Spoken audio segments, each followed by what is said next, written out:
Gracias por sintonizar, yo soy Diego Acuña. La siguiente hora estaré con Alberto Bengolea.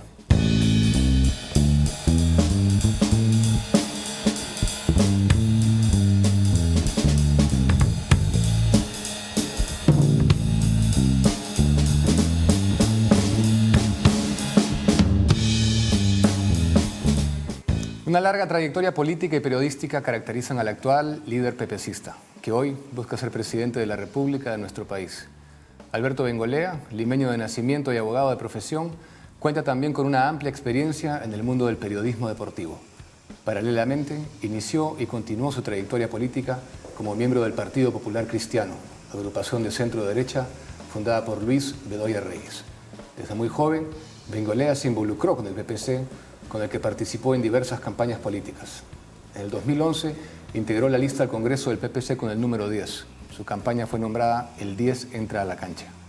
Consiguió un escaño en el Parlamento, siendo el tercer congresista más votado, con más de 170.000 votos, la cifra más alta en la historia del PPC en Lima. Credencial otorgada a Alberto Ismael Bengolea Delgado para su reconocimiento como congresista de la República por el Distrito Electoral de Lima, por el periodo legislativo 2011-2016. Jura usted por Dios y por la patria cumplir fielmente sus deberes y obrar en todo conforme a las normas constitucionales, legales y reglamentarias vigentes y guardar secreto en los asuntos así calificados. Sí, juro.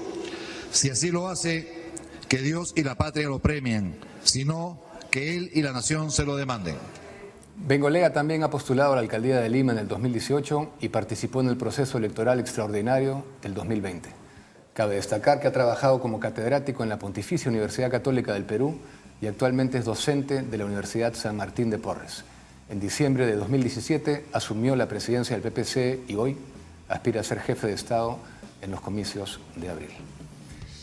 Si se llevan a cabo, ante todo, porque a este paso no sabemos. Bienvenido, Alberto. Diego, muchas gracias, es un gusto estar aquí contigo y hago votos que sí se lleven a cabo y que sean unas elecciones limpias y en donde el electorado peruano pueda llegar, ojalá informado, para esta vez dejar de equivocarse y votar informado, porque alguien a quien no le griten después que no lo representa.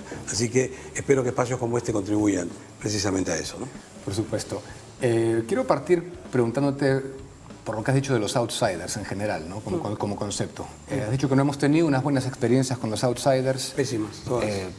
Y que precisamente por no ser un outsider, por ser un político preparado, de carrera, y sobre todo por ser conocido por la gente, es que la gente debe votar por ti. Pero si hablamos de ser conocido como un plus o como un requisito para llegar a la presidencia, George Forsyth puede decir exactamente lo mismo. No, porque creo que hay enormes diferencias. Una cosa es... A ver, son dos conceptos distintos, ¿no? Pero vamos a trabajarlos. Uno es, yo he señalado, porque eso es lo que dice la experiencia, que los outsiders han fracasado todos en la historia del Perú, o sea que de una manera u otra nos ha ido mal. Hace 30 años, con la sola excepción de la elección de Alan García, con esa sola excepción, todos los que han ganado las elecciones han entrado con un argumento: yo soy nuevo. Fujimori, que nos decía que él era el nuevo, que él no era político, el mismo discurso de Toledo, el mismo de Ollanta, el mismo de PPK, los partidos apestan, decía. Todos tuvieron el mismo discurso, el mismo de George Forsyth, ya que tú lo citas, es el mismo discurso que ha calado en la población peruana, siempre votan por ese. Por eso digo, la experiencia ha sido pésima. ¿Y por qué? Porque nuevo no quiere decir bueno, nuevo quiere decir nuevo, nada más, bueno no. Al contrario, yo lo que postulo es que deberíamos comenzar a elegir a gente que durante años se prepara, durante años trabaja y que no se siente además el salvador. Esa es otra cosa que caracteriza o que iguala a Fujimori con PPK, ahora con Forsyth, que ellos son los que amanecen un día y dicen yo quiero ser presidente, juntan a 4 o 5 amigotes y terminan haciendo lo que ya hemos visto. No es el caso de que aquí te habla. Yo soy miembro de un grupo que nos conocemos años, no es el caso del pobre Hernando que contrata un vientre de alquiler y no sabe ni el nombre, ¿te acuerdas? O sea, yo vengo por el partido, ¿cómo se llama el partido? No, qué vergüenza, esas cosas no es cierto? Nosotros nos conocemos todos, con todo lo que estamos postulando, porque tenemos años trabajando en el Perú. Es un grupo de voluntarios que estudiamos el país permanentemente, que preparamos planes de trabajo, planes de gobierno permanentemente, de manera tal que con ese conocimiento llegamos a las elecciones a postular una cosa distinta. No es que seamos los nuevos, somos los que durante años venimos trabajando por el país.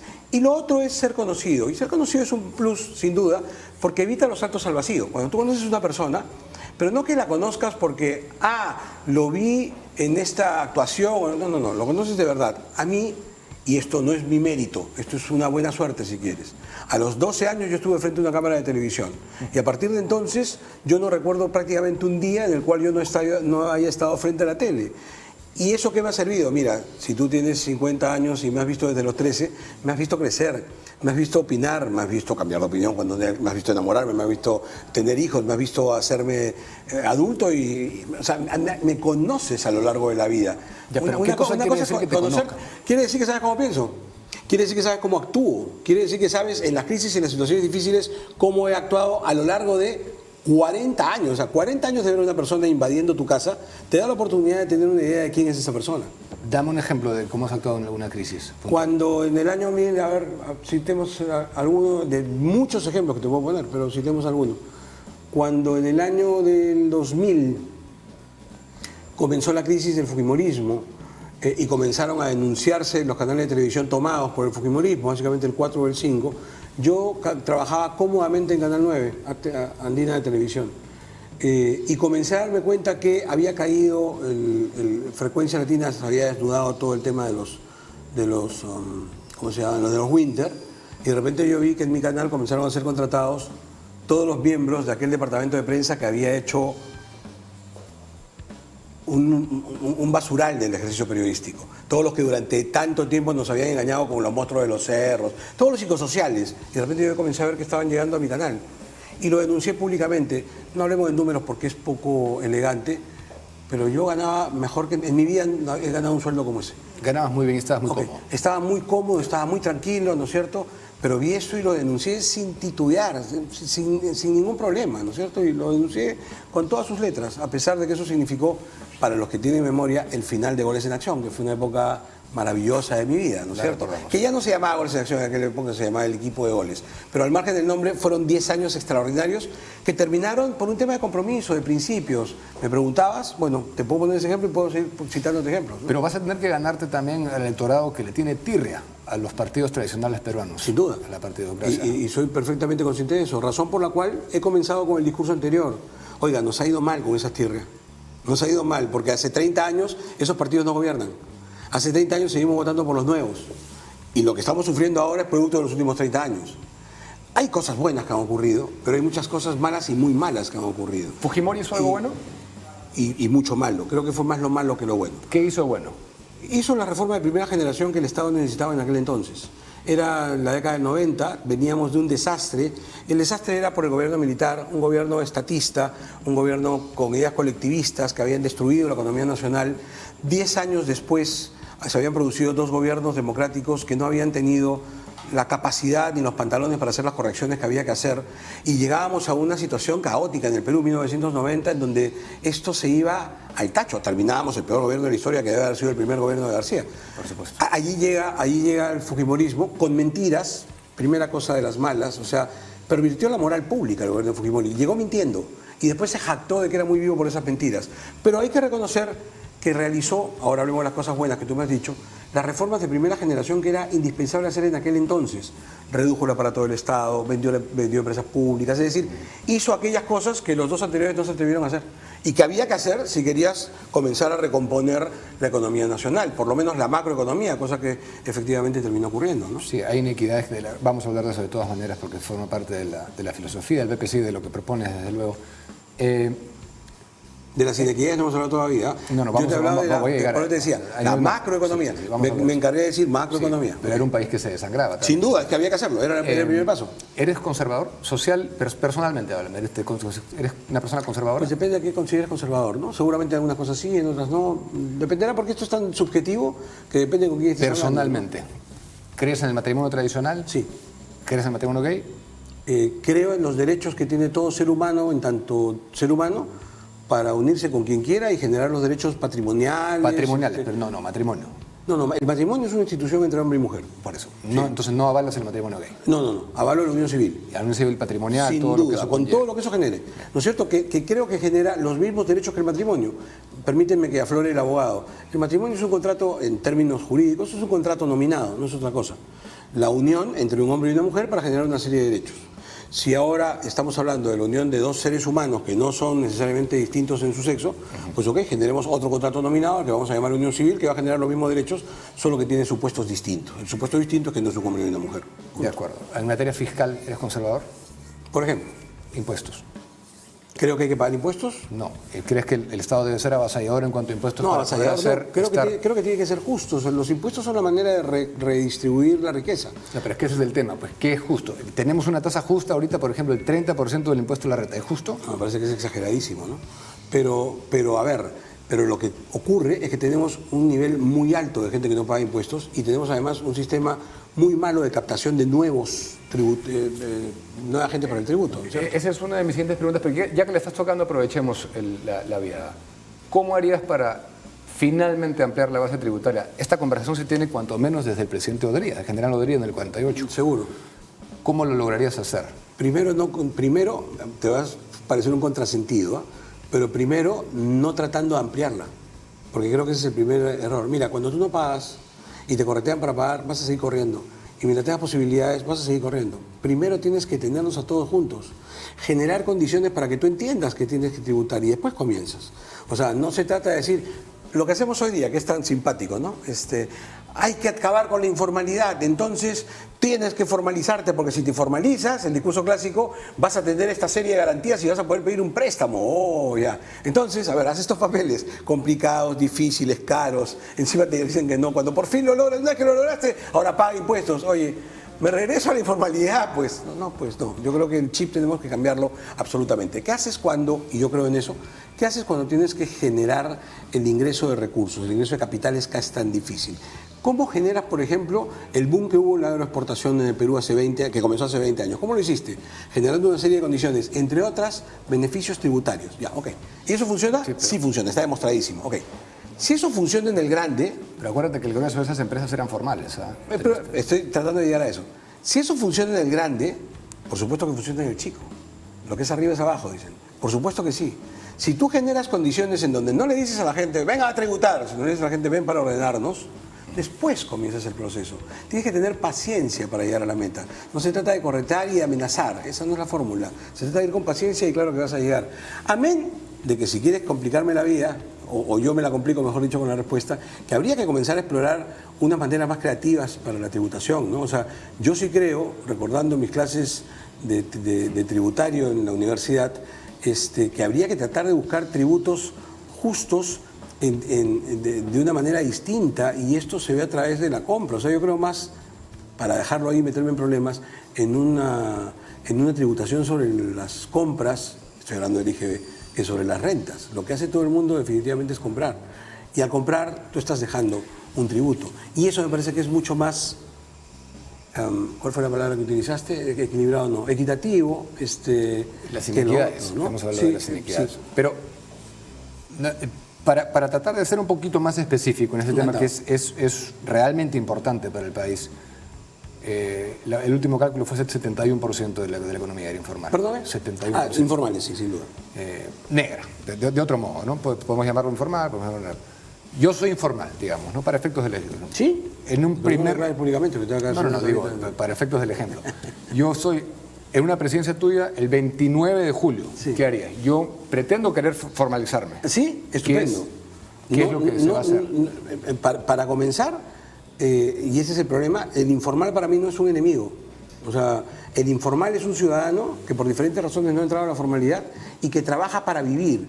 Esa es la primera cosa que tenemos que mirar. Yo cuando veo a una persona, lo que veo es un trabajador que no ha tenido las formas de entrar al circuito, digamos, formal, hasta cambiaría la palabra, pero que trabaja para vivir. O sea, eso no está mal.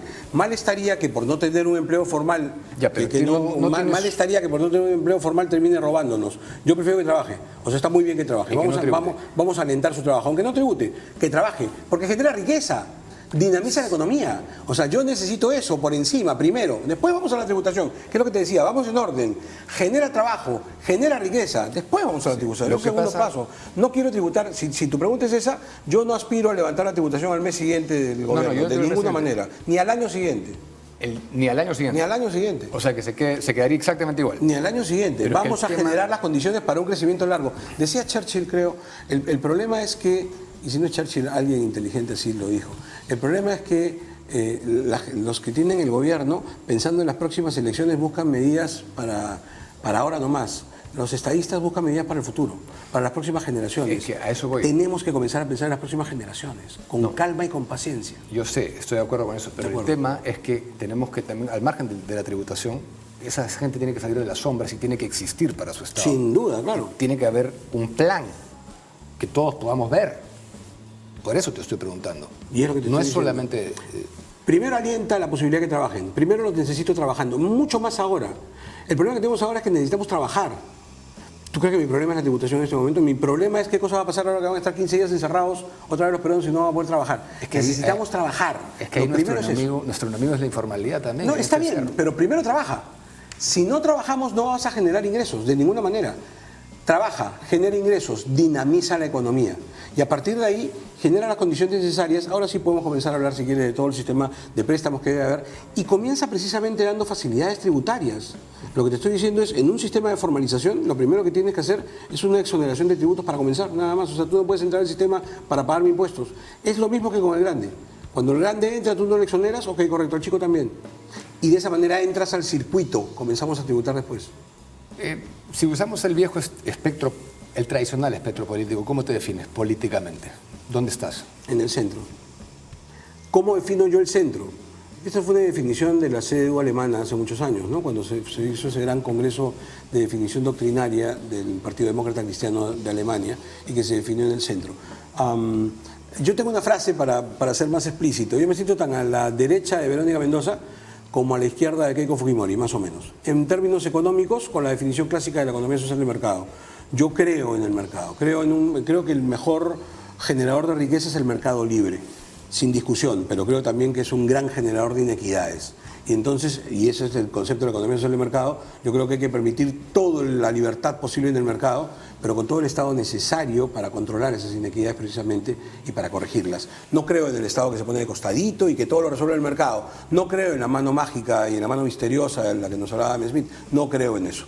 Yo creo en un Estado presente, en un Estado capaz de impedir lo que vimos hace poquito en Ica, en una SUNAFIL que evite que haya esos abusos laborales que efectivamente hubo, porque esos reclamos fueron justos, ¿no es cierto?, pero que al mismo tiempo permita que todo el crecimiento libre del mercado se produzca, porque no hay mejor manera de generar riqueza. Y la única manera de repartir riqueza es generándola primero.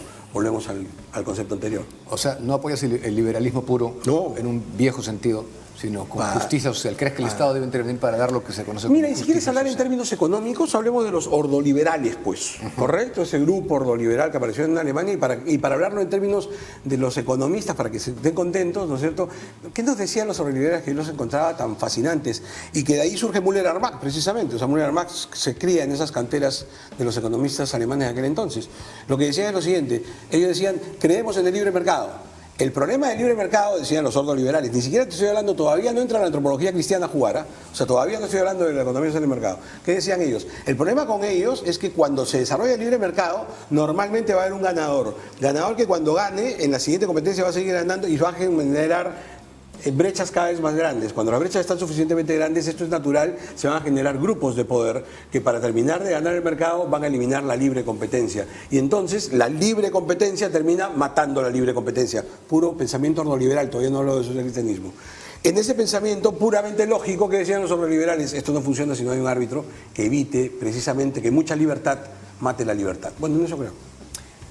Y de ahí le agregas el parte de lo justo socialmente. Y ahí es donde entra, digamos, en una evaluación histórica, ahí es donde entra el pensamiento cristiano, que dice, ok, a todo esto, además, arropémoslo con pensamientos como la solidaridad, como el amor al prójimo, que te permite decir, oye, es correcto y hay un principio de respeto a la dignidad humana que calza perfectamente con este pensamiento económico. Y ya está, nació la economía social de mercado, que está en la Constitución peruana desde 1979 y que sin embargo no ha sido nunca aplicada. Esta es una crítica que iba por ninguno de los gobiernos que han venido. Hablando de eso, te quiero leer un par de cosas y la primera justamente es de la Constitución. Quiero que reacciones a un par de cosas. ¿Que reacciones bien o mal? ¿Qué quieres? Vamos a ver.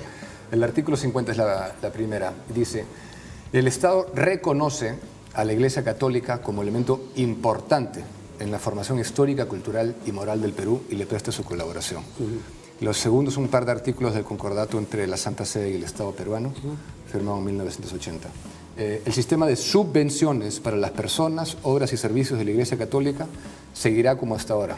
Las asignaciones personales no tienen carácter de sueldo ni de honorarios, por tanto no constituyen la renta sujeta a tributación. Y el artículo 10, por último, dice: la Iglesia Católica y las jurisdicciones y comunidades religiosas que la integran continuarán gozando de las exoneraciones y beneficios tributarios y franquicias que les otorgan las leyes y normas legales vigentes. ¿El Perú es un Estado laico? Sí. Es un Estado laico que reconoce el esfuerzo, el apoyo y el aporte gigantesco que hacen algunas instituciones religiosas, concretamente la Iglesia Católica. En la constitución de la nacionalidad peruana, la Iglesia Católica no fue importante, fue constituyente, fue fundamental. Reconocer eso me parece que es una cosa no solamente de justicia, sino además de derecho, porque eso es producto de un acuerdo además entre Estados, ¿no es cierto?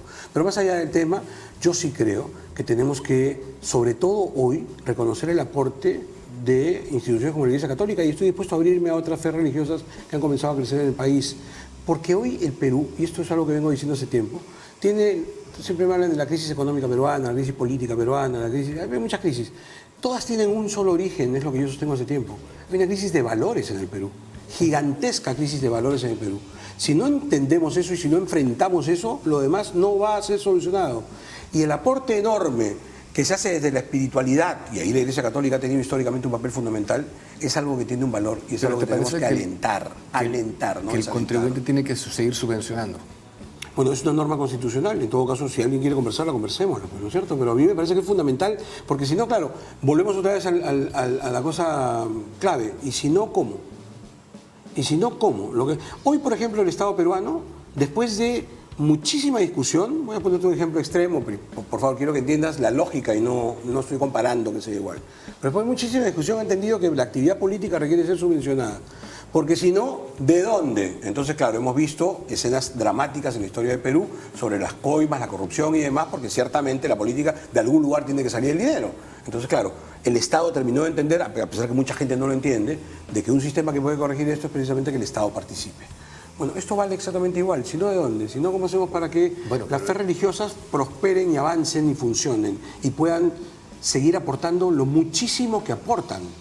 Y que siguen aportando, ya no te hablo de la Constitución de la Nacionalidad, te hablo hoy, 200 años después, que siguen aportando en la formación de nuestros niños, de nuestras niñas. O sea, ¿qué haría el Perú sin el aporte gigantesco de la Iglesia Católica en el sector educativo? El hueco que tendríamos sería aún más grande que el que tenemos hoy. Es un aporte enorme, para el cual yo francamente no termino de tener gratitud. O sea, me parece que es fundamental. Estoy de acuerdo, pero me parece que son compartimientos distintos, ¿no? Digamos, ¿estarías dispuesto a revisar la subvención que recibe la Iglesia Católica? Estoy dispuesto a revisar todo, pero lo que te estoy diciendo es que entiendo perfectamente que una actitud de esta magnitud y de esta naturaleza requiere algún tipo de compensación. Si esa compensación hoy deviene injusta, pues miremosla. En verdad no he venido preparado con los números para rebatírtelos o confirmártelos, tendría que mirar los números para entrar ya al detalle que tú me estás pidiendo, ¿no? No, yo te hablo de la generalidad. Este es mi concepto general. En general, yo también. Este es mi concepto general, claro. ¿Tú consideras que todas las FES tienen el mismo trato que tiene? No, hoy no. ¿Y eso en función a qué? A un tema histórico. Es que no puede ser laico si se reconoce en la Constitución, si está explícitamente mencionado en la Constitución. Y yo creo que eso... Yo creo que sí puede ser. Te pongo el ejemplo del PPC. ¿Es un partido confesional el PPC? No. Es un partido inspirado en la doctrina social de la Iglesia. ¿Pero es confesional? No. Yo siempre lo digo como ejemplo. Cuando yo entré a este partido, mi primer jefe, entre comillas, partidario, era una persona de religión judía. Ya está.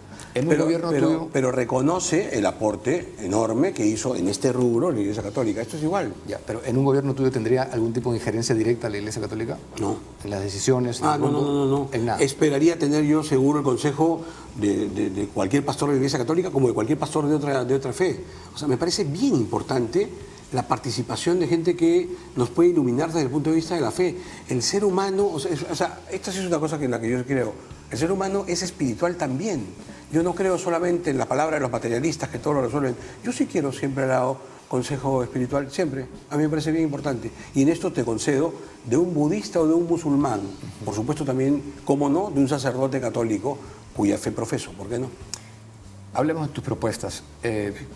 La reforma educativa... Te preocupa mucho el tema religioso, ¿no? Me preocupa, no me gusta el tema de las subvenciones. Está bien. Me parece que no es justo, no está bien, sobre todo hoy en día. La reforma educativa es tu bandera de campaña, ¿no? Es Digamos, una de las muchas, sí. pero de Yo la que tengo más, muchas. digamos, todos tienen una que es la que más suena. Chamba, seguridad y educación. Eso es. Lo que pasa es que a mí siempre me has escuchado hablar de educación. Yo soy un hombre que creo en la educación. Yo soy un universitario desde que me recuerdo. A los 17 años entré a la Universidad Católica, desarrollé mi carrera, terminé la misma. Poco después hice la maestría, tengo un magíster en Derecho Penal.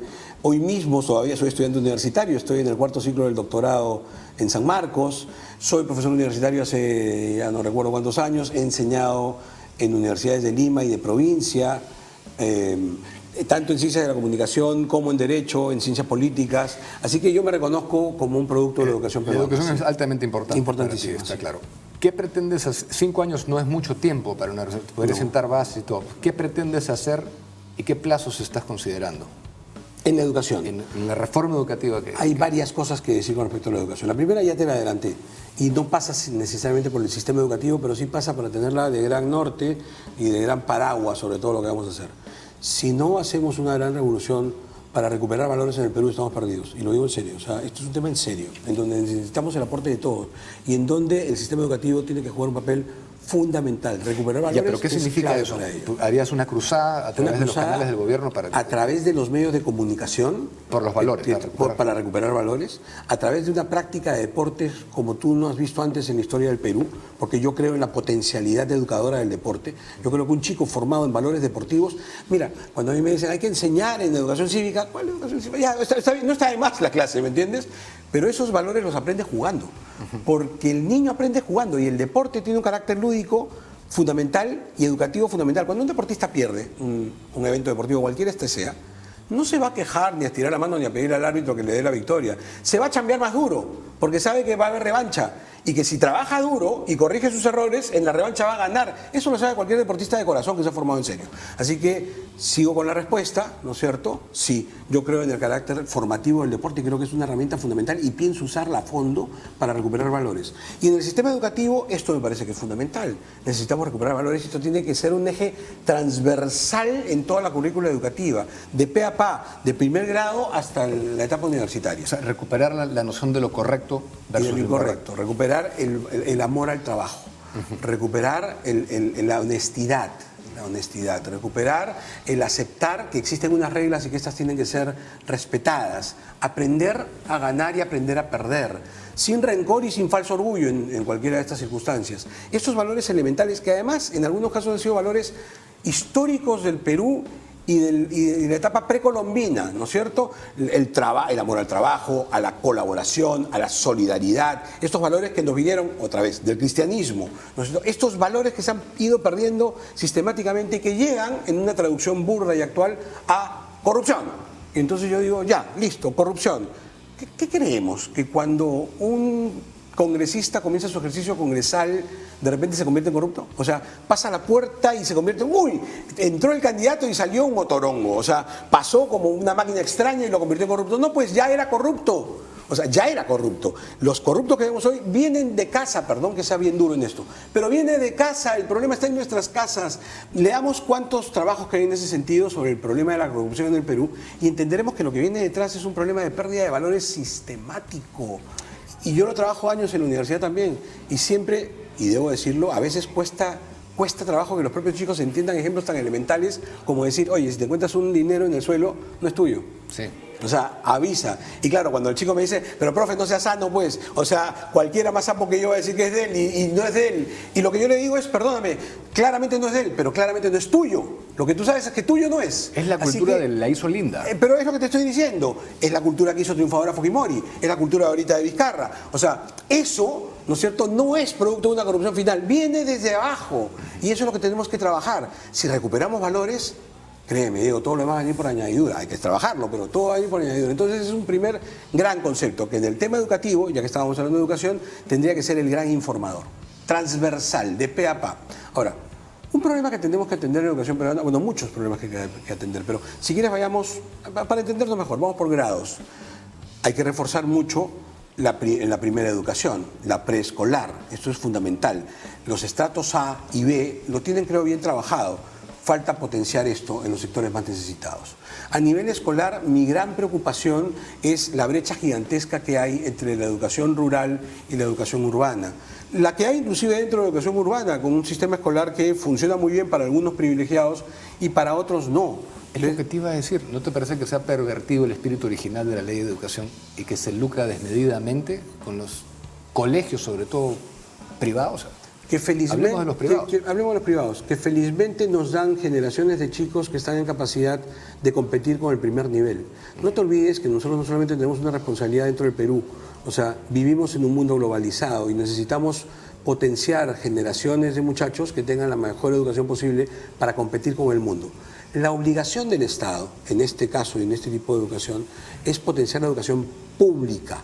El Estado hace mucho tiempo lo que hace es corretear la educación privada y no es tu campo, pues preocúpate por la educación pública. Si el privado despega y sigue despegando y sigue creciendo, en buena hora. Yo, Estado, lo aliento, lo aplaudo. Dale, porque me estás dando gente que va a poder competir para afuera. Ahora, dótala de determinados contenidos que a mí me interesan. La recuperación de valores, ¿te acuerdas? La solidaridad, el patriotismo. Basadre decía hace muchísimos años que el drama del Perú es que no tiene clases dirigentes, que tiene clases dominantes. Y tiene razón. La gran diferencia de las clases gobernantes peruanas con las de los vecinos, no quisiera decir ninguna, es esa.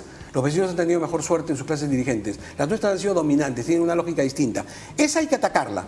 Pero el problema educativo del Estado pasa por los colegios del Estado. Si tú levantas el nivel de los colegios del Estado, ¿tú crees que van a comenzar a aparecer estos centros de dos por medio que ahora hay, que pagas un poquito de dinero y que te dan una pésima educación? Pues no. ¿Por qué crees que avanzan? Porque no hay una buena educación en el Estado. Preocúpate por ella. Y esto, estoy de acuerdo. Me has hecho saltar a la garrocha lo que yo quería hablarte. Pero te lo diré en una pregunta. Tengo que ir a un corte. Ok, encantado. Pues seguimos. Digo, me aguantes un segundito. Perdona, me hablo Pausa. mucho, disculpa. Una breve pausa y regresamos con Alberto Bengolea.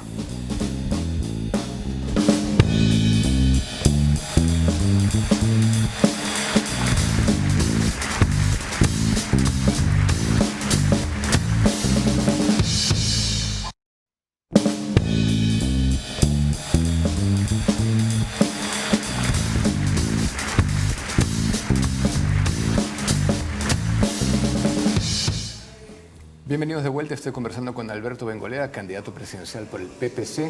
Habíamos hablado, Alberto, de tu propuesta para la educación y ahora quiero preguntarte por la crisis sanitaria del COVID. Okay. La incapacidad de Vizcarra y Sagasti es manifiesta, es de terror. No deja ninguna, sí.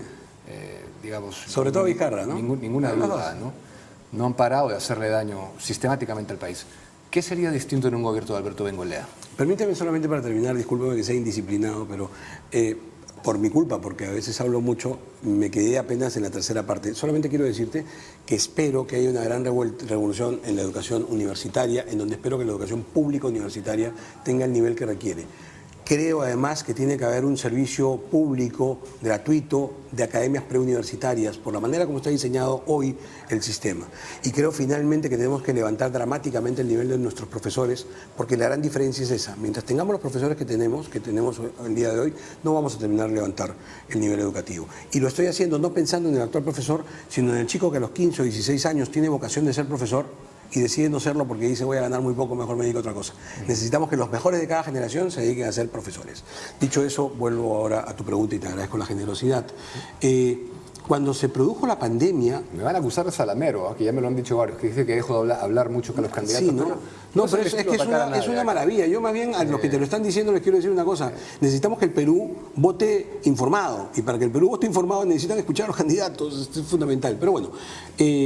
la crisis del COVID-19. Sí. Cuando Vizcarra dio su primer discurso y sus primeras medidas, yo lo escuchaba atónito. Dijo dos cosas que me parecieron atroces. La primera que dijo es que iba a hacer no sé cuántos hospitales. Y yo dije, ¿en qué planeta estás? O sea, la gente se va a morir mañana mientras acaba este hospital, que por cierto no hizo ninguno. Pero más allá de sus mentiras que son habituales, su falta de visión. Pero la segunda sí fue dramática, cerró las postas públicas, ¿te acuerdas?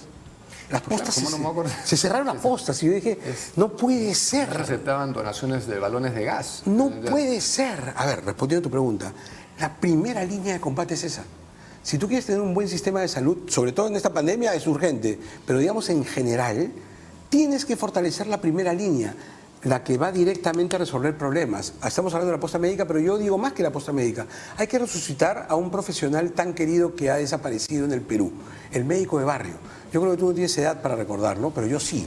Para mí es inolvidable en mi infancia mi querido doctor Gordillo, al que le mando un abrazo a la distancia. Es decir, el médico de barrio, ya lo que quiero llegar con el médico de barrio es, hoy cómo funciona el sistema de salud peruano. Tú tienes un problema, ya estés asegurado en el sector privado o público, tienes un problema y lo que haces es sacar una cita. ¿En dónde? En el gran hospital, en donde te atiende el médico que te toque, que no te conoce, que no sabe antecedentes tuyos. Ah, pero está la historia.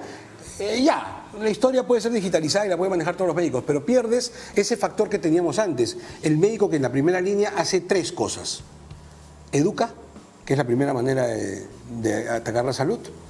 Previene, que es el segundo tema, cuando el médico, para hablar de COVID, pero cualquier otra cosa, el médico detecta rápido que en el barrio o en el entorno está comenzando a generarse un brote de alguna cosa extraña, ya sabe que se viene eso y previene inmediatamente. Eso hace un médico de la primera línea. Y por último, cura rápido, porque cuando llega el contagio, la curación temprana es la más eficiente y hace de contención para que no llegue todo el mundo al hospital. Por eso que fue tan dramático lo que hizo Vizcarra, porque tuvo una estrategia hospitalaria, en un sistema hospitalario que todos sabíamos iba a colapsar muy pronto, y colapsó pues. O sea, si todos vamos de frente al hospital, a la UCI del hospital, claro que no va a alcanzar. Si tuviésemos un sistema bien sostenido, de primera línea de combate, la gente no va a llegar al hospital, la gente se va a curar ahí, y eso es. ¿Cómo se hace eso? Primero lo organizas con información que hoy no se tiene. Necesitamos información exactamente. Luego, sobre esa información y sabiendo cuáles son las postas que tienen poder resolutivo real, las cargas o las dotas exactamente de lo que necesitan en instrumentos. Y por último, contratando médicos capaces para esa línea, no para el hospital, para allí. Yo necesito allí a los principales médicos. Estamos a puertas de entrar a una nueva cuarentena, cosa que no ha funcionado. Y parece que no aprendemos de la experiencia. ¿Qué harías en ese sentido puntualmente? Bueno, hay varias cosas que decir. Yo sí creo que frente a la situación que se ha generado hoy, teníamos que tomar alguna medida así de crítica. Lo primero que saludo, para que veas que no soy tan criticón, porque muy criticón, Alberto. Ok, diré algunas cosas que me han parecido interesantes que ha hecho ahora Sagasti. La primera, que divida al país. Te habrás dado cuenta ya tú, por algunas respuestas previas, que yo no creo que el Perú sea una sola realidad. Hay muchas realidades en el Perú. Y eso es para todo. Entonces, hablar de la crisis sanitaria implica hablar de algunas circunstancias muy graves y otras que no son tantas. Entonces, no puede ser igual para todos. Entonces, hay un primer mérito, ¿no es cierto? Ahora, necesitamos la cuarentena, me da la impresión que sí, porque el nivel de indisciplina que se ha generado desde el propio gobierno con mensajes todos equivocados ha hecho pues que estemos pasando lo que estamos pasando. Pero al mismo tiempo necesitamos asegurarnos que la economía no va a terminar de colapsar, porque si la gente no muere por el virus, muere pues de hambre. Y ahí hay muchas cosas que decir. El teletrabajo ya demostró que sirve. O sea, necesitamos acentuarlo. Yo no entiendo cómo en dependencias públicas sigue exigiéndose a los trabajadores que vayan a trabajo presencial cuando ha podido mantenerse en teletrabajo. Tú dirás, con eso no resuelves el problema, ya, pero lo vamos a resolver de a pocos, por partes. Si tú tienes ese concepto, vamos a comenzar a avanzar. Lamentablemente el sistema de subsidios va a tener que continuar. Eso es una cosa que tendrá que ocurrir. Dada la informalidad, estás hablando de que menos de 20% de la población tiene un refrigerador. Exacto. Y tenemos un problema, tenemos un problema previo, y es el problema de la vivienda. De la vivienda. Es un problema muy serio. Es una estrategia que no funciona. De acuerdo, porque no tenemos la información. ¿Estarías dispuesto a abrir los supermercados 24 horas? Sí. Que se abran 24 horas. Sin duda. Necesitamos espacio. Sí. Espaciar, sí. no confinar. Sí. O sea, a ver, abrir los mercados 24 horas, ¿qué cosas te generan? La posibilidad que puedas ir a comprar a lo largo de las 24 horas y no en el horario cerrado que se tiene. Controlando el aforo, que es lo principal, y distinguiendo. Es, por ejemplo, perdóname que salte a la garrocha, pero me acaban de preguntar y es lo que yo decía. O sea, ¿se puede cerrar las elecciones? Yo digo, no. ¿Y entonces cómo haces? Bueno, ¿por qué vas a votar en un solo día? Votemos en 2 días, votemos en 3 días. O sea, genera condiciones para que no haya amontonamiento. De eso se trata. No generes lo contrario, que es lo que normalmente generan este tipo de medidas. Entonces, sé más inteligente. Yo sí creo que hay que controlar. Creo, me has preguntado qué haría yo en el gobierno, una de las primeras cosas que haría... Antes de que vayas ahí, ya que has tocado ese tema, ¿crees que hay una agenda secreta de postergar las elecciones? Huele a eso, ¿no? No lo creo, no lo voy a afirmar, me parecería muy irresponsable, pero sí de que huele raro. Pero hay una insistencia sospechosa. Hay una cosa que huele raro ahí, pero... Sobre todo cuando las encuestas se van moviendo, ¿no? Un poco, y no es favorable. Mucho morado alrededor, ¿no? Sí. No me gusta. Cuando comienza a correr, morado corriendo es signo de que hay un incendio en alguna parte, así que no... Pero te corté. quiero saber también si le abrirías la vía al sector privado para que colabore en el proceso Pero de vacunación. totalmente, lo he dicho desde el comienzo. Este sesgo absurdo de Vizcarra, cuando desde el comienzo el sector privado se puso a disposición, ni siquiera para traer vacunas, en aquel entonces fue para ayudar en la cadena de distribución, ¿te acuerdas? En lo que el Estado demostró tantísima ineficiencia. Y otra vez cito a la Iglesia Católica, que puede haber ayudado mucho, y a las iglesias en general.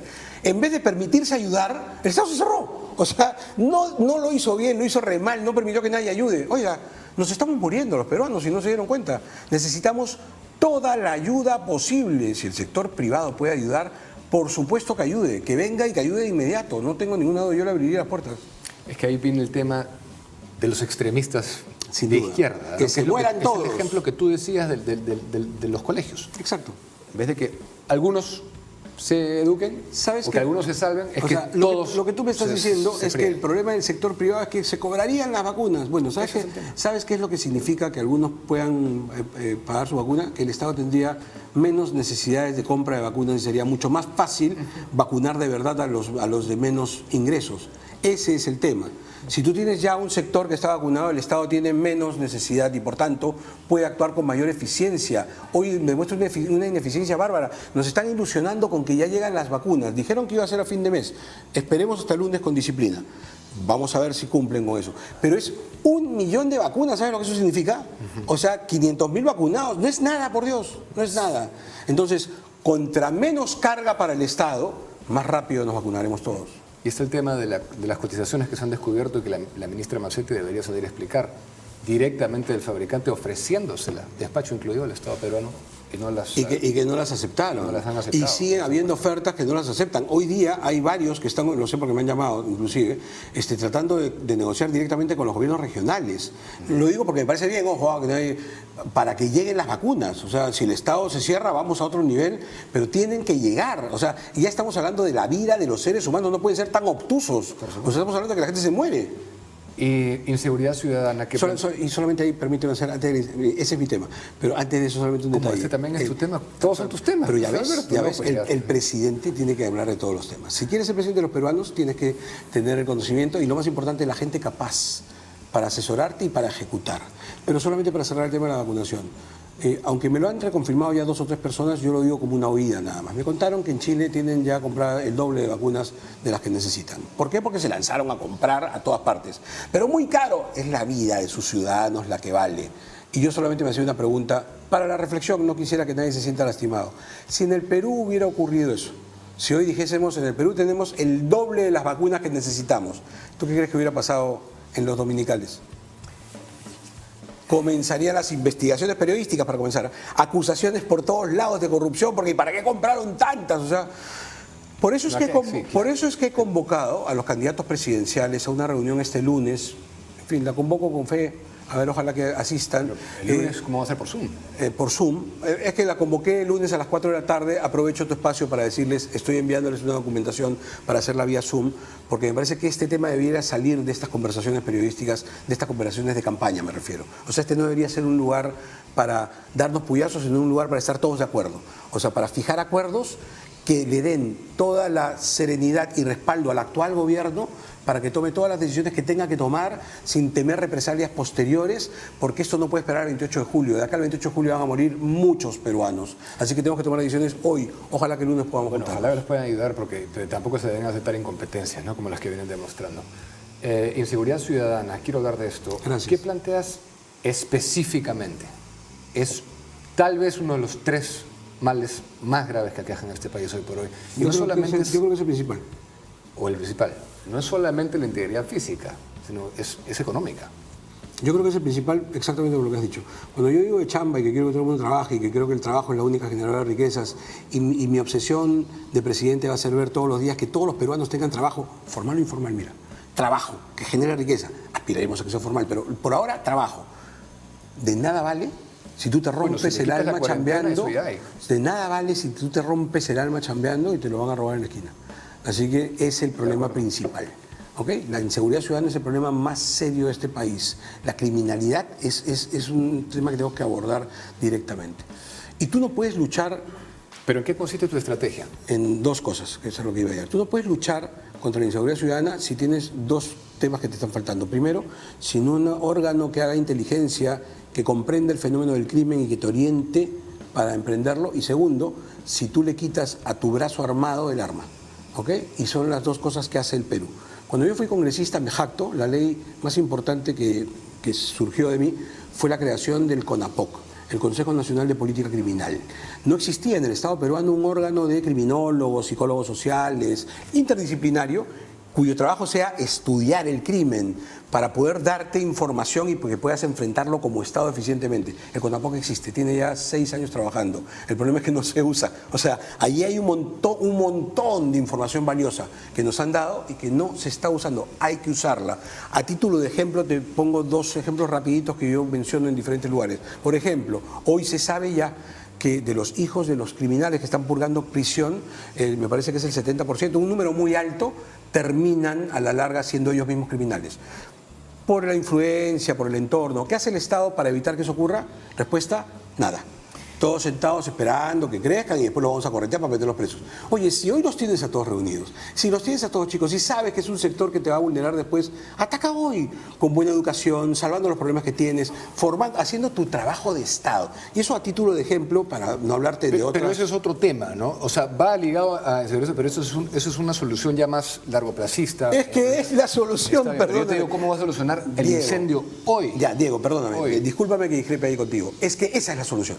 Si tú no lo pero mientras haces eso tienes que... Voy a llegar a eso, pero voy a llegar a eso después. Si tú no solucionas el problema para allá, no lo vas a solucionar nunca. Ahora, en tanto lo soluciones, por eso te decía 2 temas. El segundo es el brazo armado. En el Perú somos especialistas para quitarle el arma a quien nos va a defender. Y estoy hablando de la Policía Nacional del Perú. La manera como hemos vulnerado el principio de autoridad en el país es insostenible. Ya no se trata solamente que no respetas a las autoridades políticas, tampoco a las policiales. Ya, pero para hacer eso tendrías que desarticular las leyes que se dieron en el gobierno de Toledo. Tendrías que batallar contra eso, porque eso es lo que nos hizo perder el principio de autoridad. Sin duda, pero yo pienso, ya que a ti te gustan las cosas más cortoplacistas, de batallar contra lo que acaba de ocurrir ahorita. O sea, tenemos que recuperar en este momento la moral de la Policía Nacional. O sea, tú tienes una policía que salió a poner orden y que después fue acusada de asesinos miserables, y la siguiente escena que viste de la policía fue enfrentando a los manifestantes de Ica y corriendo porque estaban desarmados y siendo apedreados por la gente. ¿Esa policía quieres?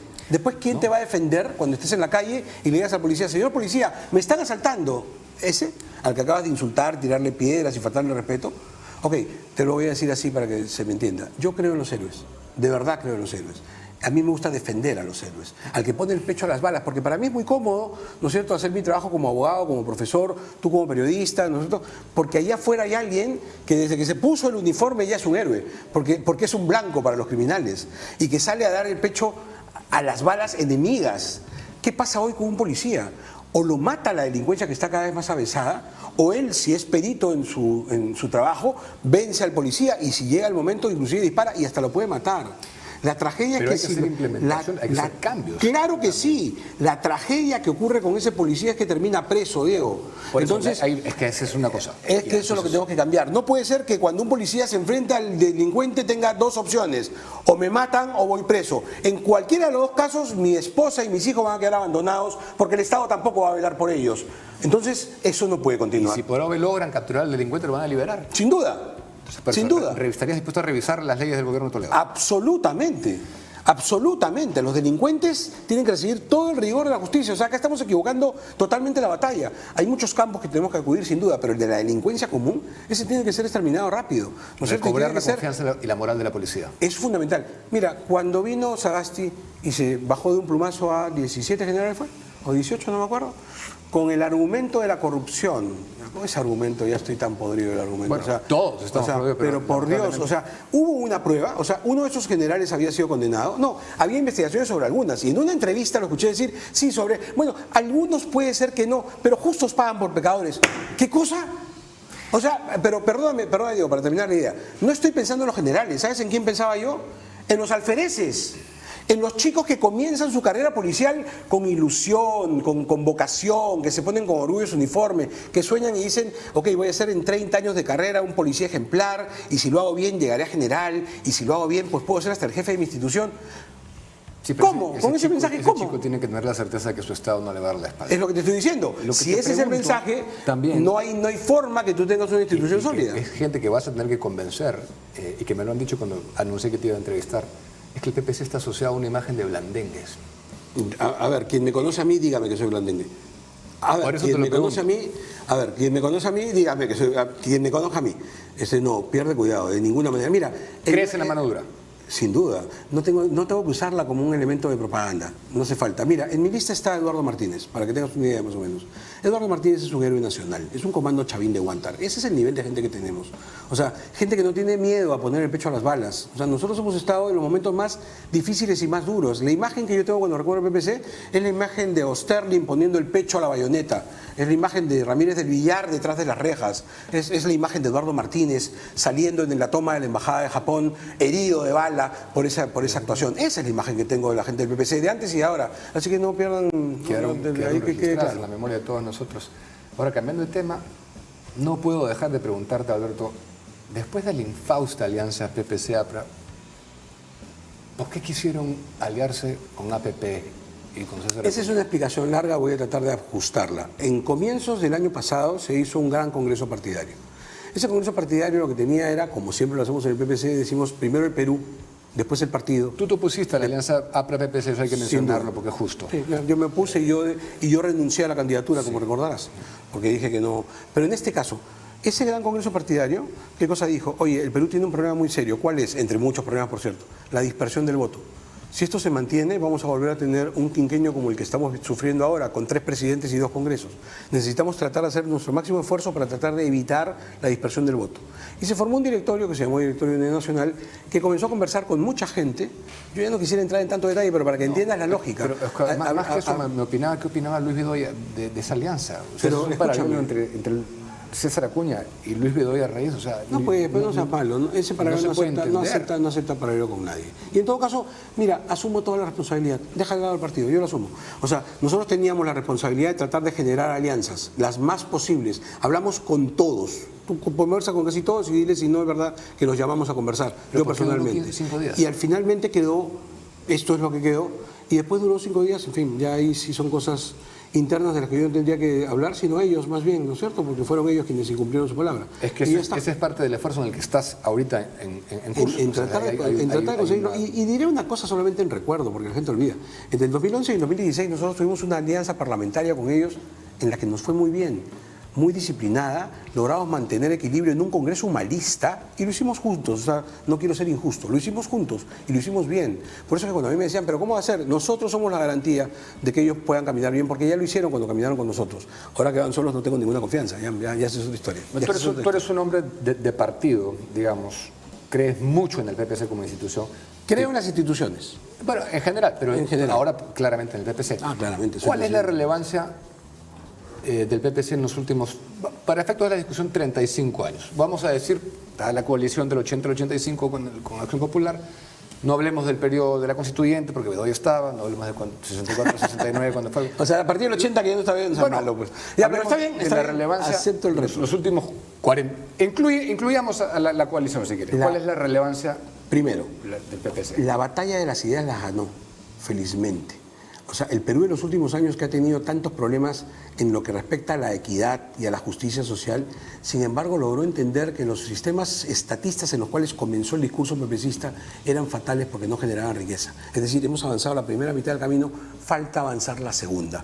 Pero esa primera se avanzó a partir del discurso de gente como Bedoya, como Alaiza y compañía, que establecieron estas líneas cuando era un pecado hablar de economía social y mercado en el Perú. Esa es una primera cosa. Una segunda es que creo que hemos marcado una línea de respeto a la democracia como pocos otros. Nosotros nos jactamos de ser demócratas en serio, en nuestro ejercicio permanente, en la victoria y sobre todo en la derrota, que ha sido lamentablemente la que mayor veces nos ha tocado jugar.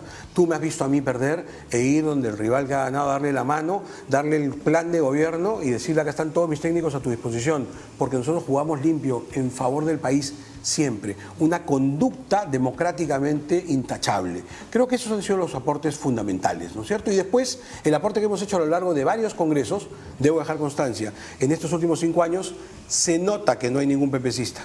Por primera vez en la historia no hay ningún PPCista y creo que se nota. Pero es que están en el punto de quiebre, ¿no? Porque antes tú escuchabas perfectamente la palabra de un PPCista y había orden, y había una luz orientadora que hoy día lamentablemente se ha perdido.